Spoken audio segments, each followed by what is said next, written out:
Hey, this is Anney and Samantha. And welcome to Stuff I Never Told You, a production of iHeartRadio.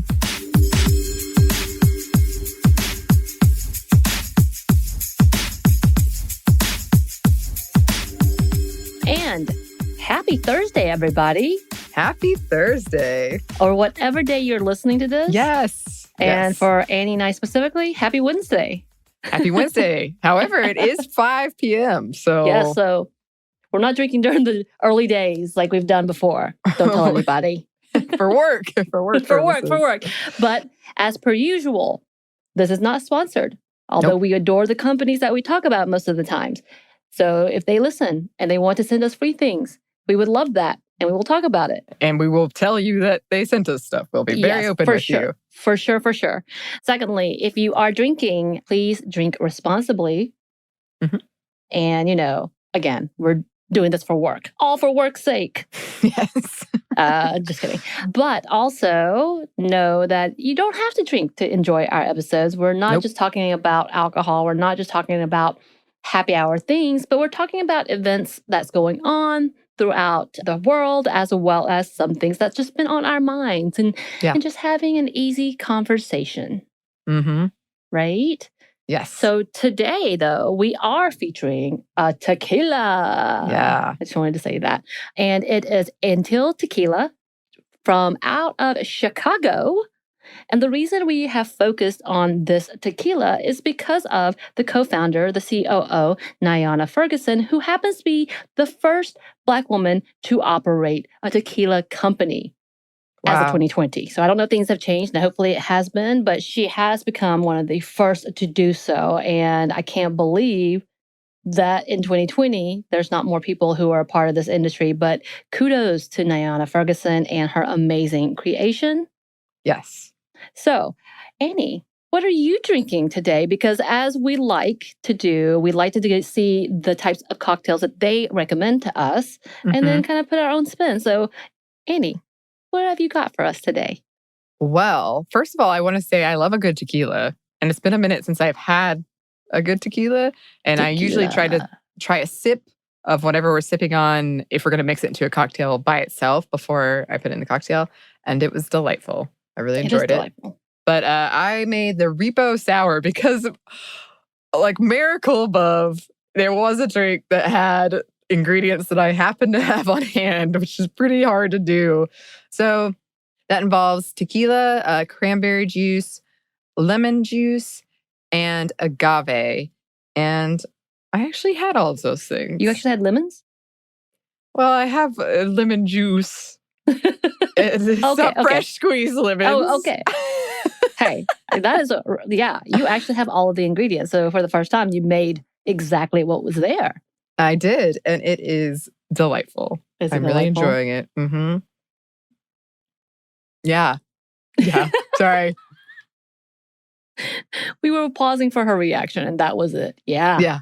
It's really refreshing, and it's a nice it's hot here in Atlanta now, everyone. In my studio closet apartment with the lights on, it's quite warm. So this is very refreshing. It kind of tastes like subtly sweeter and more sour, somehow both sweeter and more sour version of a margarita, because the tequila really shines through. Mm-hmm. And I just so strongly associate tequila with margaritas because I love a good margarita. Right. But yes, this is very, very delightful. Nice. Yeah, so I did the Mexican Mule, which is essentially a Moscow Mule, except with tequila. It has the tequila, lime, and then with some ginger beer. And I love a good ginger beer. And because I've been doing this with all of my mules, I have been adding jalapenos because I just need that kick. Mm-hmm.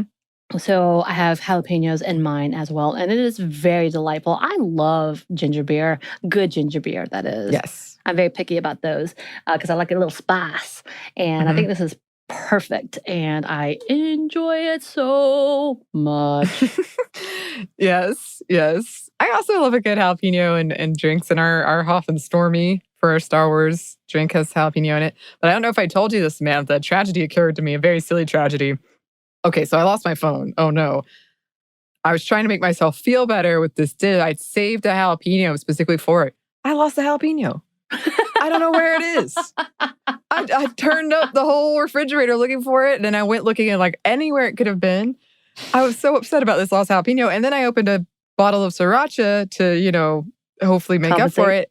And it sprayed me right in the eye. Oh, I'm telling you what, someone's really upset about you Someone losing has that put a phone. curse on my home. Yeah, like they are coming after you. You come for my phone and then my jalapeno? That's cruel. That's cruel. That's cruel. Mm-hmm. But yeah, so we are highlighting this tequila. It's a little harder to get because they don't distribute everywhere, but I was able to order some. Thank you very much. And their tequila has won so many awards. But before we get into that, let's talk about what it is and what it tastes like. Right. So here's a description from their website. Our Reposado tequila is rested 8 months in whiskey barrels. This is a unique departure from the usual white American oak barrels.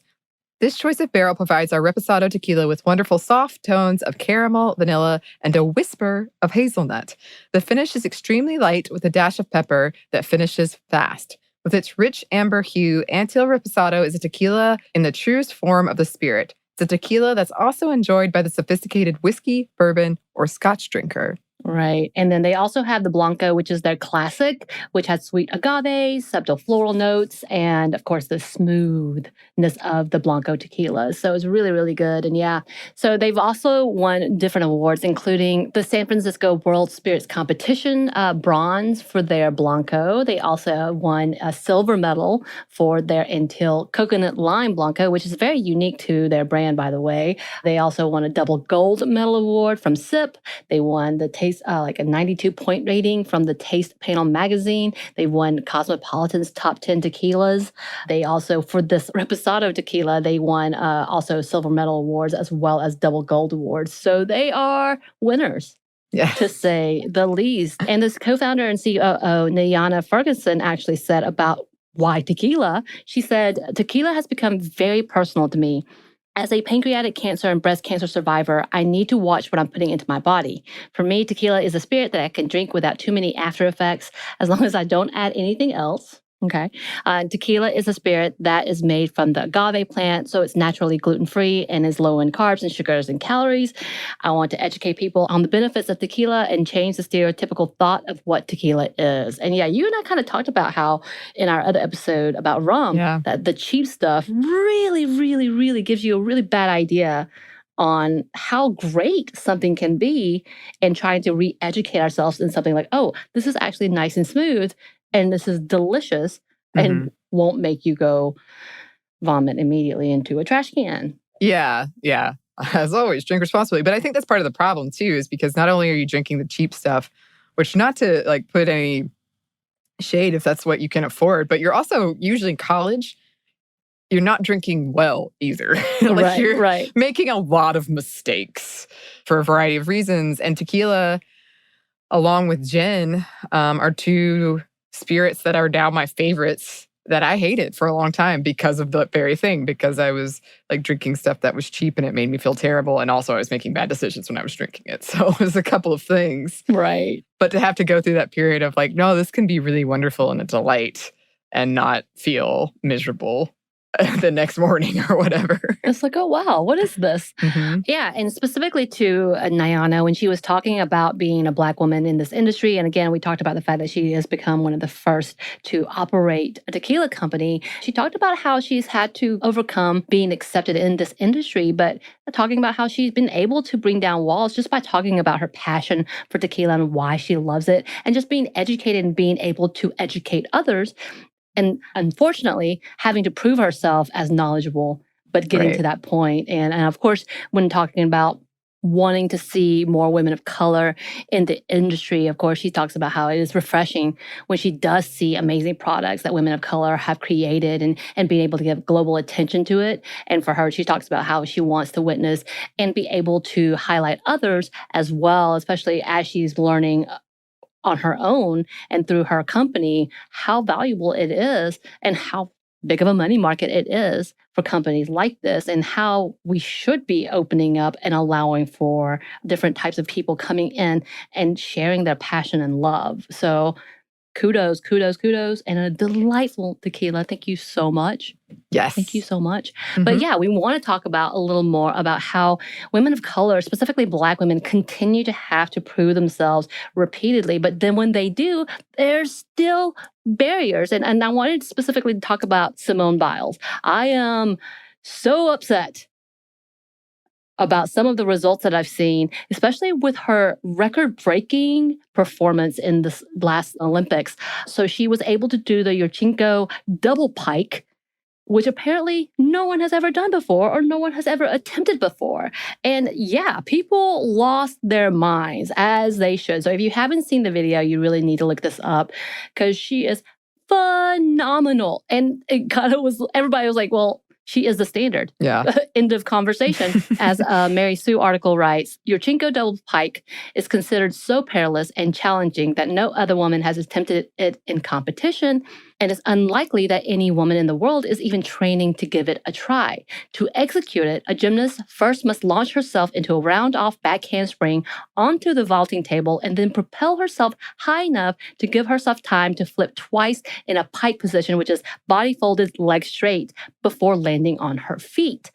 Again, phenomenal. If you're able to go see this, you need to go. But rather than celebrate Biles' incredible performance, the judges gave her an undervalued score. They gave her a provisional score of 6.6 because they didn't want to add boost for this incredibly difficult move. So the Women's Technical Committee, who did the scoring, defended their decision to underscore her because of the risk, the safety of the gymnast, and the technical direction of the discipline. So literally because they wanted to discourage anybody else from doing it and saying it's too difficult, they wanted to make sure to discourage her as well. So they undervalued her. Of course, she won, as she should have. And I think everybody would have just completely lost it.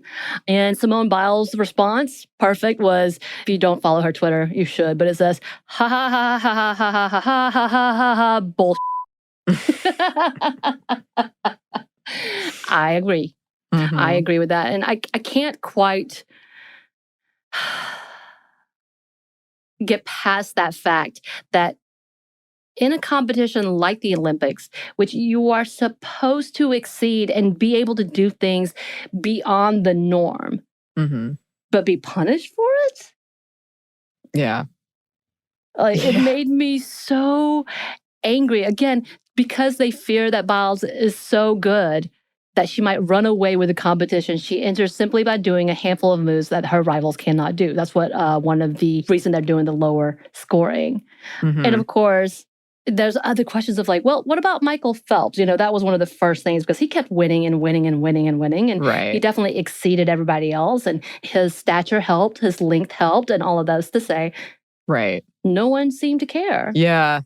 Yeah. I think it's a ridiculous thing to say that it's almost like they're saying only this is dangerous. Like almost any sport in the Olympics can be dangerous. But as you say, people are doing them anyway. And the whole idea is to succeed. And I mean, in theory, if you're really good, then you're not taking on something you can't do.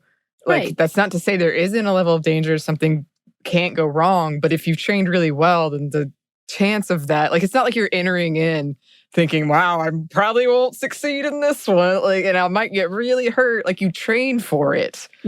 And so it is extremely frustrating and ridiculous to be like, well, we don't want anyone else to do it because they might get hurt.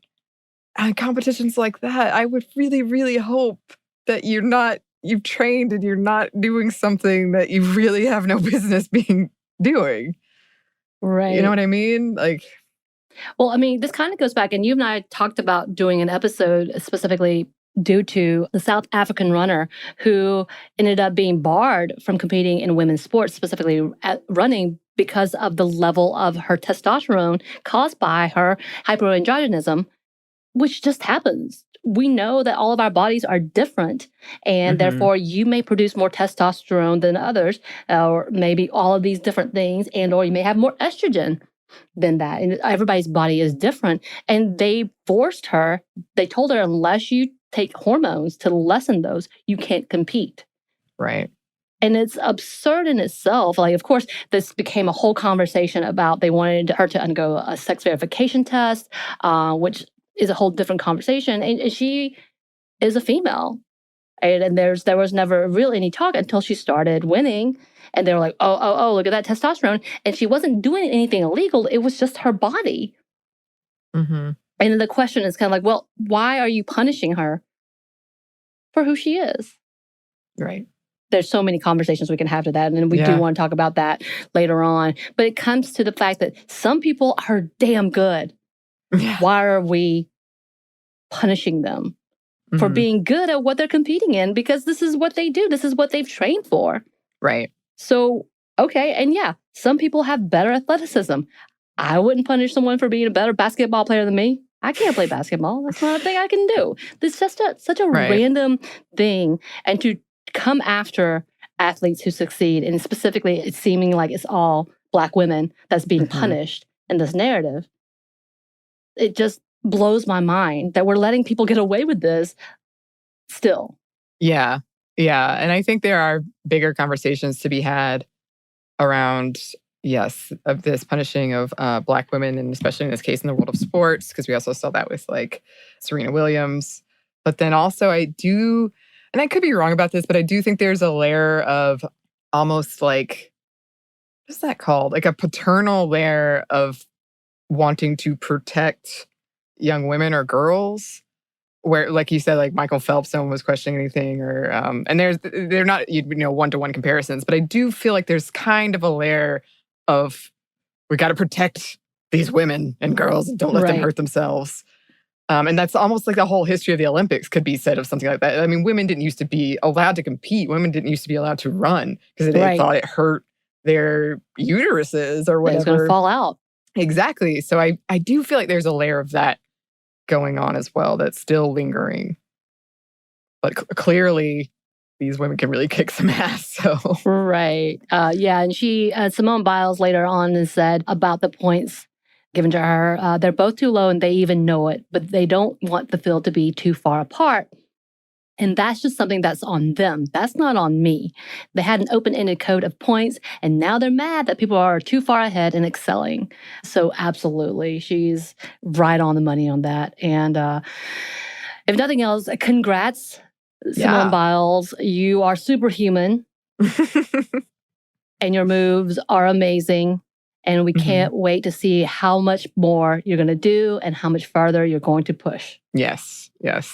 I think I'm always so excited when I see that, when I'll get like some note like Simone Biles. I think what I saw was Simone Biles defies gravity, and I was like, oh, this is going to be cool. Oh, so good. So good. Meanwhile, I took like 10 years of gymnastics. And the other day I randomly texted my friend and I was like, I wonder if I can still do a cartwheel. So that's where I am. I tried a while ago, was not successful. No. Let's just leave it at that. No Olympics in our futures for us. Well, cheers, everyone. Cheers. And as always, we would love to hear from you. You can email us. Our email is stuffmediamomstuff@iheartmedia.com. You can find us on Twitter @momstuffpodcast or on Instagram @stuffmomnevertoldyu. Thanks as always to our super producer, Christina. Who also defies gravity, I bet. I don't know. Yes. And thanks to you for listening. Stuff Mom Never Told You is a production of iHeartRadio. For more podcasts from iHeartRadio, you can visit the iHeartRadio app, Apple Podcasts, or wherever you listen to your favorite shows.